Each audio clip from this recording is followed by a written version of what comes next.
It was supposed to be their salvation. The chopper lights were cutting through the blizzard. The men in uniform were banging on the fire tower door, shouting that they were there to help.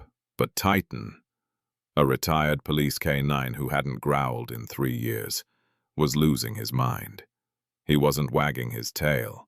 He wasn't relieved. He was standing between his handler, Jack, and the door, snarling with a rage so primal it shook the floorboards. Jack reached for the lock, desperate to let the rescue team in. He shouted, "Titan, stand down!" But for the first time in his life, the dog refused an order. And, thank God, he did. Because when that door finally opened, Jack realized that the men standing in the snow weren't there to save them. They were there to make sure no one left that mountain alive. This is the story of a dog who knew the truth before the humans could even blink.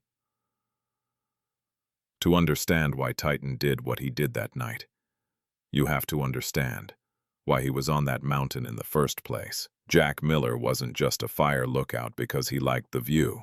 He was hiding. 3 years ago, Jack was a top detective in Chicago.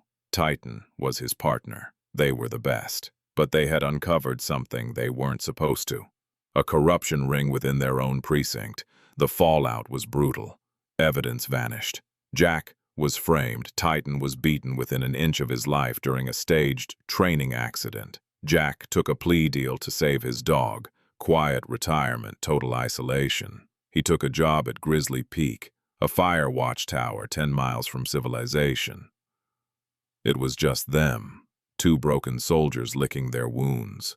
Titan walked with a permanent limp now. His left ear was tattered, but his eyes, those amber eyes, missed nothing. It was Christmas Eve.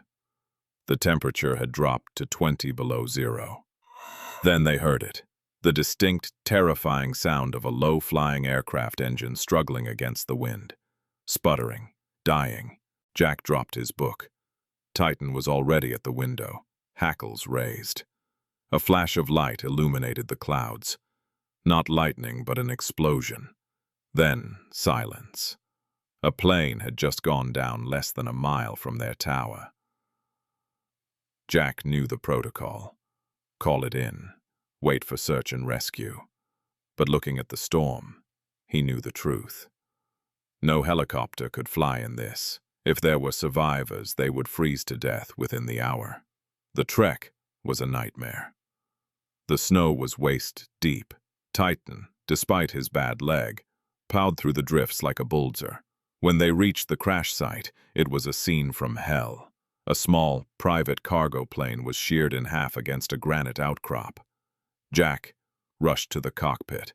The pilot was gone, but in the back, movement. A man dressed in heavy tactical gear was dragging himself out of the wreckage. "Help me!" the man screamed. "I've got you!" Jack yelled. He pulled the man, whose name tag read Sullivan, away from the burning metal. That's when it happened. Titan, who had spent his career pulling victims from wreckage, didn't approach Sullivan to comfort him. He approached him like a suspect. Titan lowered his head, a low, rumbling growl vibrating in his chest. He positioned himself between Jack and Sullivan, snapping at the air. "Titan, heel!" Jack commanded. "He's hurt." But Titan wouldn't back down. He was staring at Sullivan's hands. "Wait!" Sullivan yelled, eyes darting to the plane. "The cargo. I have highly sensitive medical supplies. Vaccines. We have to save the box." Jack looked at the burning plane. He saw a silver reinforced metal case. Against his better judgment, moved by the plea of saving lives, Jack ran back. He hauled it out, just as the fuel tank ignited. Back in the tower, the atmosphere changed. It was warm inside. Jack patched up Sullivan's head wound. Sullivan was grateful, charming even. Jack wanted to believe him. But Titan sat in the corner, unblinking. He didn't sleep, he didn't eat, he just watched Sullivan. Every time Sullivan shifted, Titan's lip curled. Every time Sullivan looked at the silver case, Titan let out a sharp bark. Pitch! Jack started to feel it too. The itch at the back of his neck. Why was a courier wearing military-grade boots? Why did he have a holster callus on his hip, but no gun? Sullivan asked for water. Jack went to the kitchenette. As he pumped the water, he watched Sullivan's reflection in the dark window glass. Sullivan wasn't looking at the medical kit. He was looking at Jack's radio. And then he reached into his boot. Titan moved faster than sound. He launched across the room, slamming into Sullivan, just as the man pulled a compact pistol from his ankle holster. The gun skittered across the floor. Titan had Sullivan pinned, jaws locked inches from the man's throat. "Call him off!" Sullivan screamed. Jack grabbed his shotgun. "Titan down! Watch!" Titan backed off but kept Sullivan cornered. Jack picked up the pistol. It was a silenced 9mm, not the weapon of a pilot, the weapon of an assassin. Jack tied Sullivan to the beam. Then he turned to the silver case. "Vaccines," Sullivan had said, but Jack knew better now. "Don't open that," Sullivan hissed. "You open that and you're dead." Jack didn't listen. He popped the latches. He lifted the lid. And that is when Jack's world stopped turning. It wasn't drugs. It wasn't gold. Inside the foam-padded interior, curled up in a fetal position, sedated and unconscious, was a child, a little girl, no older than 6. Jack stumbled back. She was pale, barely breathing. An IV line was taped to her arm. This wasn't a medical courier. This was a high-end human trafficking run. But the radio crackled to life. "Falcon 1 to ground. We have your beacon. We are 5 minutes out. Prepare for extraction." Jack looked at Sullivan. Sullivan was smiling, a cold, blood-chilling smile. "You think that's search and rescue?" Sullivan laughed. "That's the buyer, and they don't leave witnesses." Jack went into combat mode. He dragged the heavy wood stove in front of the trap door. He loaded his shotgun. He had 3 shells. 3.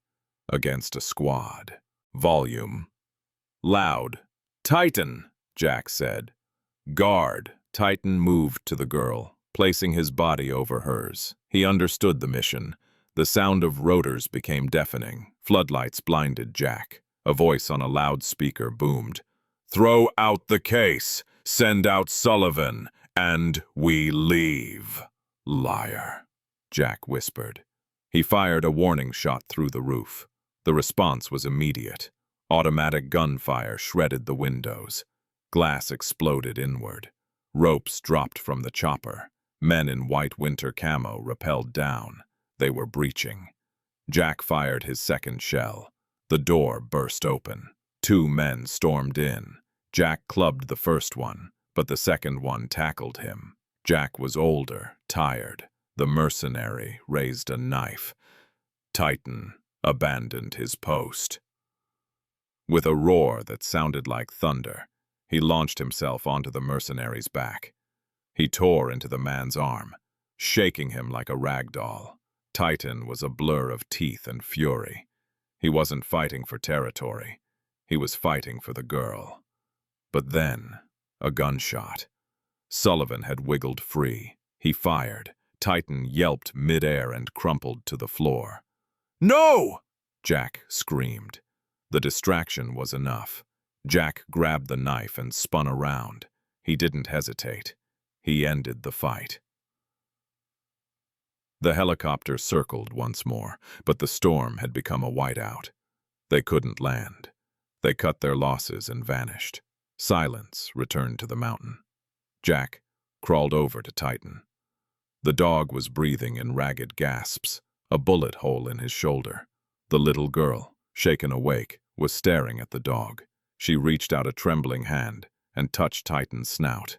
Titan, this incredible, broken warrior, licked her hand. He couldn't stand, but his tail gave a weak thump. It took 6 hours for the real authorities to arrive.